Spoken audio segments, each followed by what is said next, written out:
Hello,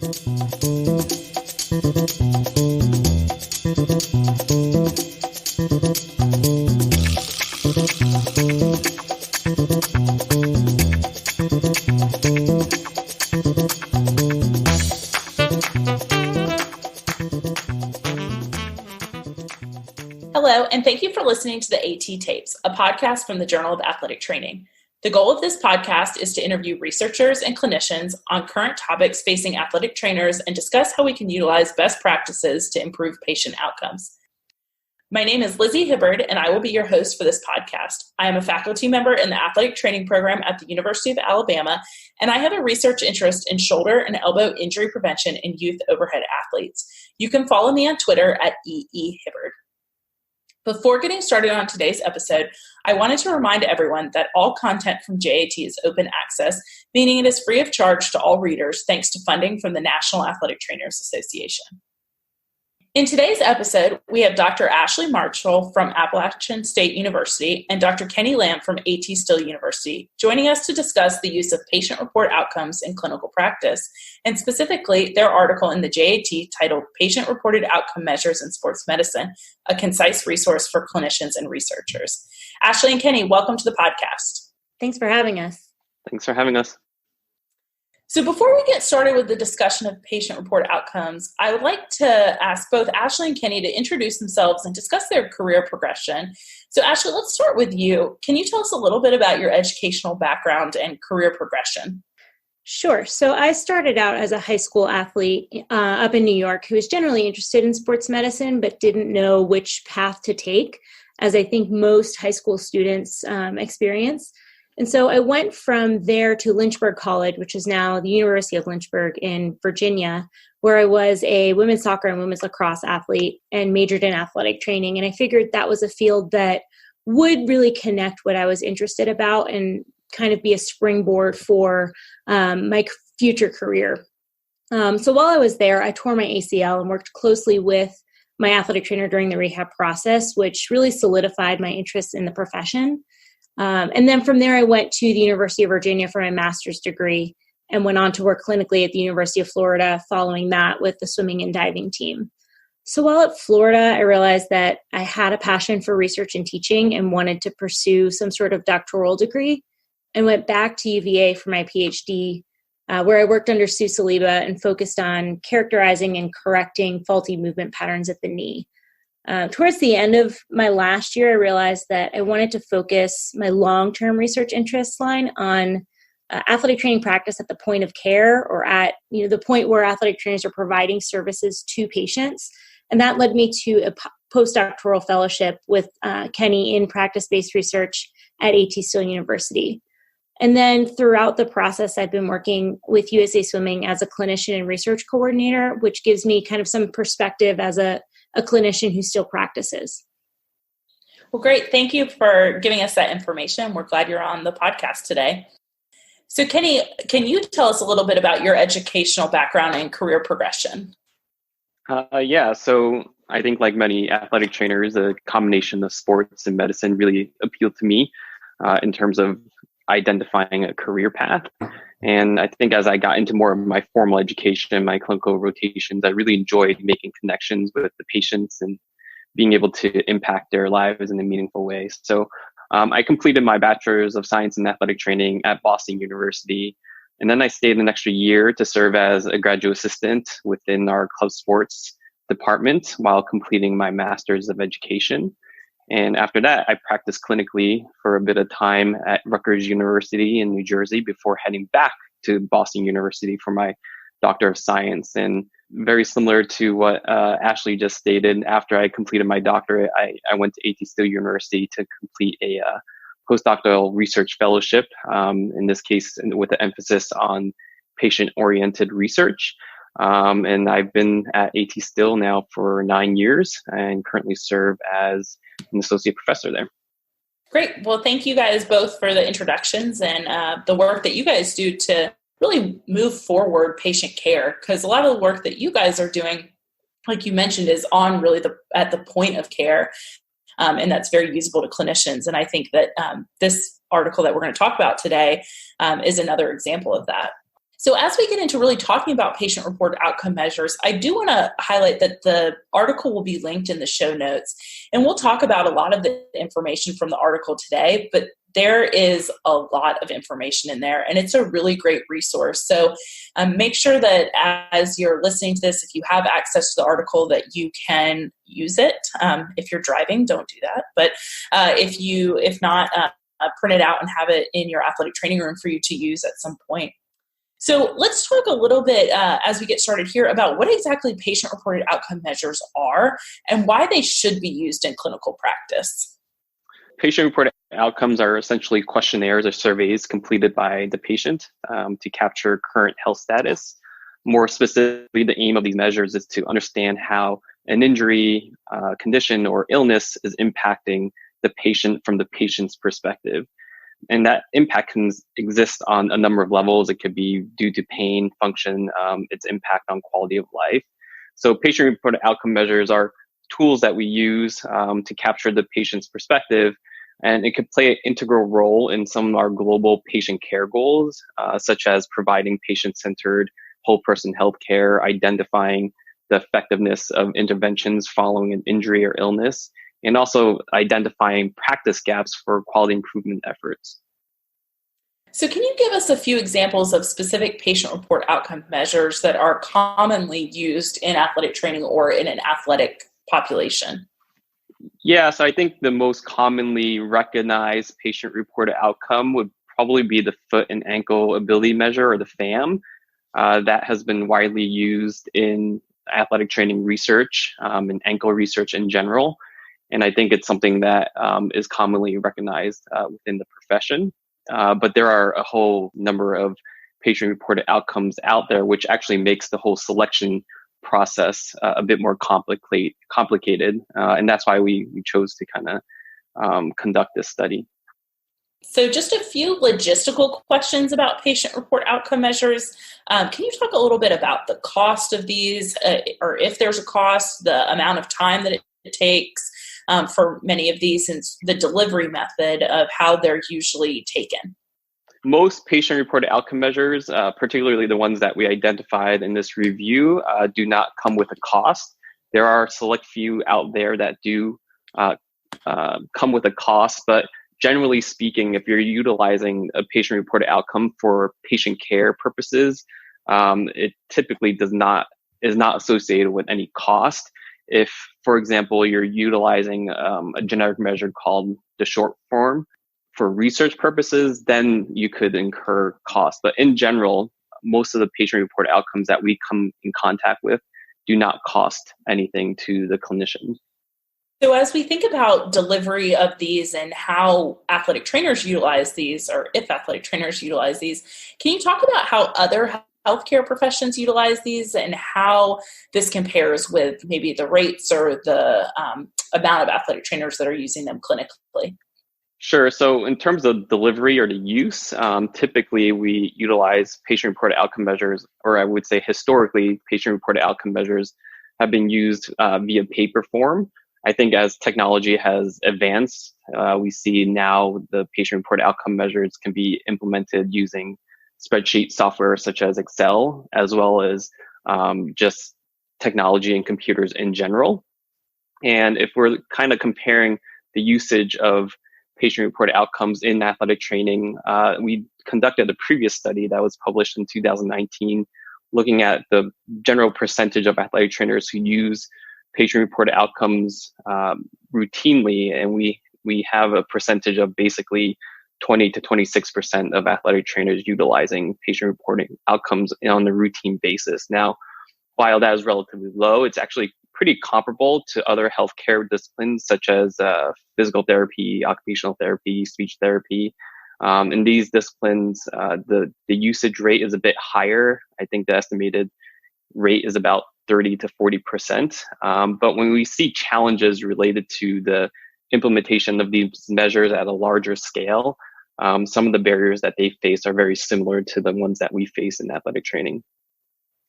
So could you talk a little bit about those barriers and why athletic trainers or even other health professions don't use these routinely? Sure. There are a variety of reasons. Some are very distinct and others are, I would call them interrelated.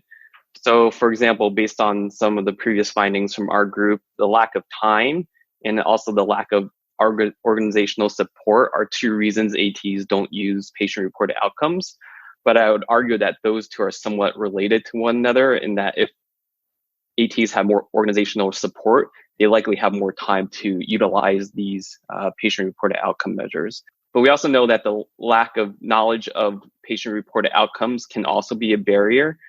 So previous findings have also stated that 70 to 90% of ATs were unfamiliar with very commonly reported patient-reported outcomes in the literature, which led us to basically the purpose of the study that we're discussing today. So you've already alluded to this and mentioned this. Can you guys talk a little bit about the purpose of this project and really what you hope, how you hope the findings from this project will be used by clinicians? Sure. So as Kenny just stated, we know that athletic trainers typically don't have a lot of knowledge about these patient-reported outcome measures and how to use them and what to use them for. So we wanted to write a paper to provide clinicians, researchers, and educators with an overview of the most commonly used patient-reported outcome measures. So if they see them in clinical practice or if they see another healthcare provider using one, they'll know what the purpose was to use that and what the intention was, but then also some of the other commonly used issues surrounding them that might impact patient care. Our hope was to do most of the heavy lifting or most of the research surrounding these measures by going through the literature, going through the research, and reviewing the patient-reported outcome measures so that ATs or athletic trainers don't have to do it on their own, since it is so time-consuming, and we know that was one of the barriers for ATs utilizing these measures. And so we're hoping that a paper like this will encourage the use of these measures and improve the use in AT clinical practice and within our profession. So I'm going to ask a relatively large question here. And Kenny alluded to this earlier too, that there's a lot of patient-reported outcomes out there. There's a lot of different ways that you can assess things and a lot of ones that have been created. And you guys really pared this down to a select few. Can you talk about how you selected the patient-reported outcomes and how you decided what to include? Sure. So in short, the measures used in the study were identified in a previous study that Kenny had just mentioned. That was published in 2019, where we asked ATs who routinely use patient-reported outcome measures to list the measures or the surveys that they do use. We then took that list from the 2019 study and went through and identified any outcome measures that were endorsed by at least 10% of the ATs to try to get to the most commonly utilized questionnaires or surveys. So we ended up with 26 unique patient-reported outcome measures. 17 were region-specific, and so what we mean by that is we had 10 lower extremity-focused measures, 7 upper extremity-focused measures, and those are measures that typically focus on that specific body region. So for example, Kenny mentioned the foot and ankle ability measure is specific to the foot and ankle. We also had 6 generic measures. And those are measures that focus more on global constructs like health-related quality of life. And examples of those are the short form 36 and the disablement of the physically active scale. And then we had 3 single item measures, which are measures that include only one question. And so the most recognizable single item measure is likely the numeric pain rating scale. In this project, you all went through and made wonderful charts about these various patient-reported outcome measures and evaluated them on different criteria to help the clinicians understand, one, what the goal of this is, but also some of the characteristics about the measure itself. Can you talk a little bit about those criteria that you used in the evaluation of the patient-reported outcomes and how this information can be useful to clinicians in deciding which ones to use? We essentially use the same criteria to evaluate the patient-reported outcome measures that is supported by best practice. We group these components into 2 general categories called instrument essentials and clinical utility. So instrument essentials includes components that are vital to the overall soundness of the patient-reported outcome measure, and that includes things like reliability, validity, and responsiveness. And then clinical utility are components that are specific to the clinician and the patient care environment. And those include things like acceptability. Examples are time to complete by the patient, or the readability, the reading level that the patient would need to be able to complete the measure. Feasibility, such as time to score, costs associated with use. And as Kenny mentioned, we didn't have many measures that had a cost associated with that. Most were free. And appropriateness, such as the intended use for the measure in a specific patient population. As I mentioned before, there's a lot of information included in these charts, and you just discussed what those criteria are. So in this episode, we're not going to go through all of the results. So I would encourage everyone to take a look at those charts and think about how those apply into your clinical practice. But I do want to ask you all to sort of provide a summary of your conclusions after this evaluation process of these patient-reported outcome measures that we use, and maybe where are the strengths and where are there weaknesses and room for improvement for us and especially as athletic trainers in clinical practice. Yeah, there's definitely a lot of information, and I think Table 1 would be great for clinicians to take a look at, because the purpose of that table is really just to summarize what was included in each measure, and then the tables that follow really expanded upon that. But in general, the patient-reported outcome measures included in the study demonstrated appropriate instrument essential properties and appropriate clinical utility for use by athletic trainers, which is really great. That tells us that the patient-reported outcome measures that clinicians are utilizing have good properties to them. The general weakness of these measures is that they're in general, they're not developed for our specific patient population. So there's definitely work to be done there in terms of development of future outcome measures that relate to athletically or recreationally active populations. And then an issue that may be included is ceiling effects, where a patient may report a perfect score but still suffer from deficits. And that's really related to that weakness I just mentioned, where an outcome measure might be developed for someone in the general population where their deficits are, maybe at a lower level. But as athletes, they may have a higher ceiling or a need to perform at a higher level. And so we might not be able to capture some of those maybe small deficits in the measures that we're currently using. So a way around that might be the use of single item measures with a multi-item measure, because the single item measures can kind of serve as an anchor for us. And I will add to that in terms of weaknesses, one thing that we did in the study was really just look from a instrument essential standpoint. Was the instrument developed from a systematic process? Do they have values related to things like reliability, validity, responsiveness? However, those values actually can change based off of the patient population. And there is research to suggest that highly functional, highly active young individuals, like the patients that we typically see, may constitute as its own patient population. So that's something to keep in mind as we move forward. While we stated that the patient-reported outcome measures that we looked at in this study have really good, or at least appropriate, instrument essentials, as we need to fine-tune it to our patient populations, there are a lot of efforts related to research and establishing these measures specifically for our patient populations. A lot more research to be done. So you guys have both talked about the need for either replication of some of these studies and identifying norms or values within the athletic population, but also maybe some new patient-reported outcome measures specific to athletic individuals. And so could you guys talk a little bit about what the process is for developing new patient-reported outcome measures and how clinicians can be involved in this developmental process? Sure. I think one of the misconceptions in terms of patient-reported outcome measures is that it's essentially a survey that someone could potentially produce in an afternoon and just kind of put some questions together and call it a patient-reported outcome measure. But that is not at all how you would actually develop a patient-reported outcome measure. It is a time-intensive process, and there is a systematic way by which to develop patient-reported outcome measures, including the ability to actually come up and generate items for the measure. And that usually involves not only the researcher, but experts in the field, clinicians, patients, And then from there on, you have to test whether or not these items are actually good items in terms of capturing constructs such as quality of life. And the next step from there is to do an item reduction analysis, which allows you to go from, say, 100 questions to something more manageable, like 15 to 20 questions.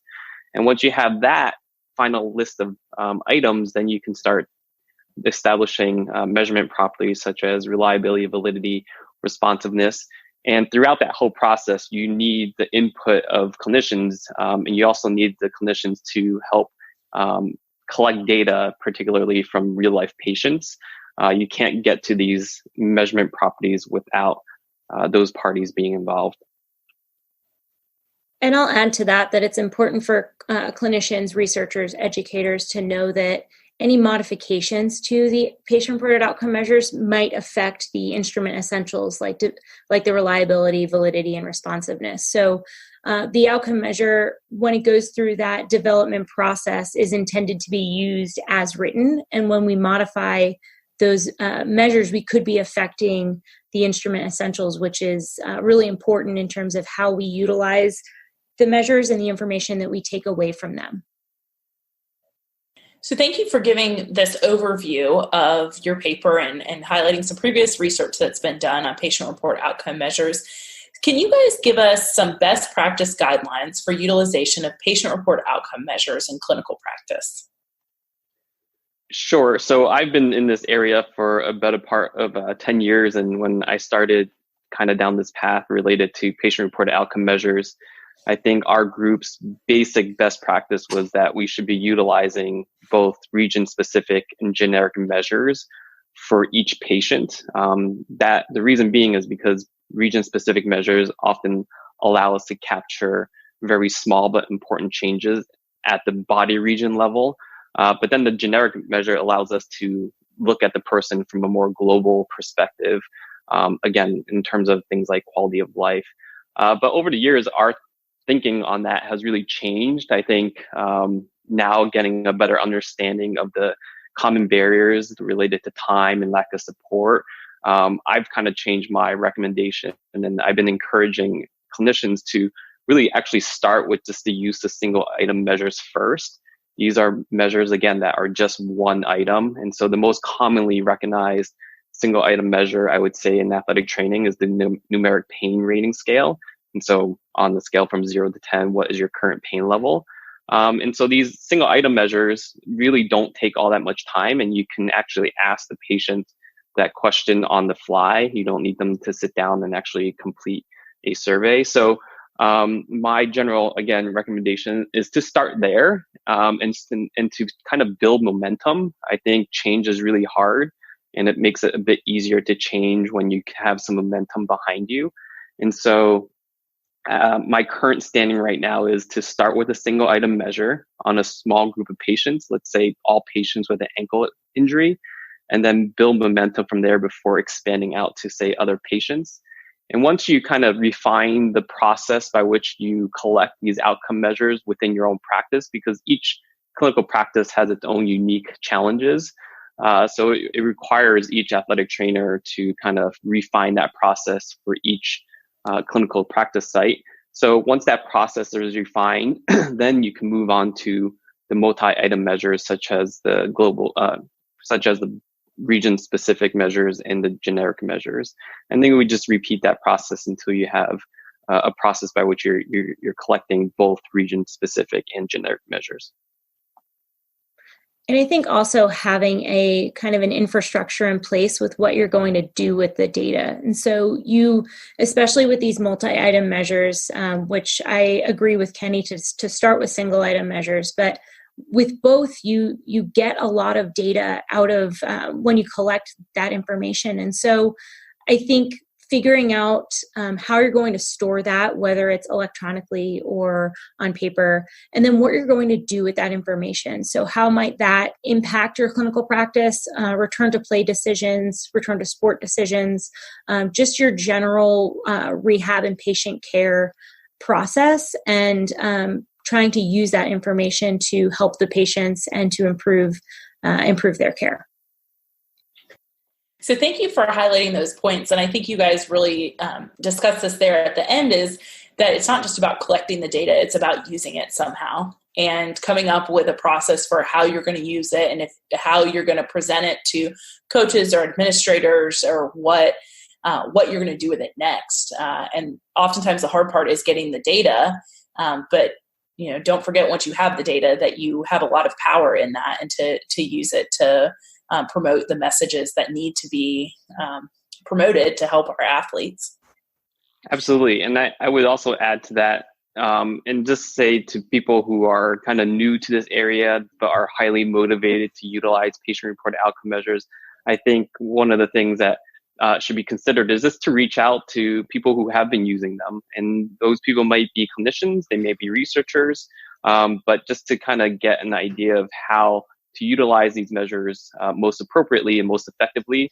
And then just being able to basically bounce ideas off of when they're, I've collected all these data, what do I do with them? I think there are resources within their profession that can help everyone. As we finish up this episode, I'm going to ask each of you to provide your take-home message on utilization of patient-reported outcome measures in athletic training and how the information discussed today could be used to impact clinical practice. Ashley, let's start with you. Sure. I think utilizing patient-reported outcome measures will give clinicians, researchers, educators a different perspective. It will help to ensure that we're providing patient-centered care. And so I think being smart and starting small, like Kenny mentioned, and choosing measures that make sense for your patient population. So if you're at a high school population, making sure that the measures are appropriate for you. If you're at a college, making sure that the measures are appropriate for you. And then utilizing that information in your daily practice. So reflecting on it and utilizing that and allowing that to impact your patient care. Thank you. And Kenny, now we'll get your take-home message. Yeah, I think patient-reported outcomes is something that now is a common concept in athletic training. It is highlighted in our educational standards, so they're not going away. So we really need to focus on how to better implement these at the point of care. I think teamwork is going to be integral in terms of having clinician educators and researchers talk about the challenges, talk about the barriers, and then also develop strategies to address them. And then I will just reiterate, I think starting small is the best way to start. So if you can even just ask one single item outcome measure, So if you could just ask one single item measure to each of your patients, that's at least a start. And I think that's highly doable just because they don't take very much time to complete. And again, you don't need a piece of paper to do it. So start small, build momentum, and expand out, and then ask people for help when you need it. Thank you both very much. I appreciate you all joining us today and sharing your knowledge. Thank you for the work that you do to improve our profession and, most importantly, patient care. I hope you all found this podcast informative and that you can utilize the clinical recommendations to improve patient care. That's it for today's The AT Tapes. Please remember to rate and subscribe to the podcast wherever you get your podcasts. Also, please follow the Journal of Athletic Training on Twitter, Facebook, and Instagram at JAT_NATA on all three platforms. Thank you for listening, and I hope you will join us for next month's episode of The AT Tapes.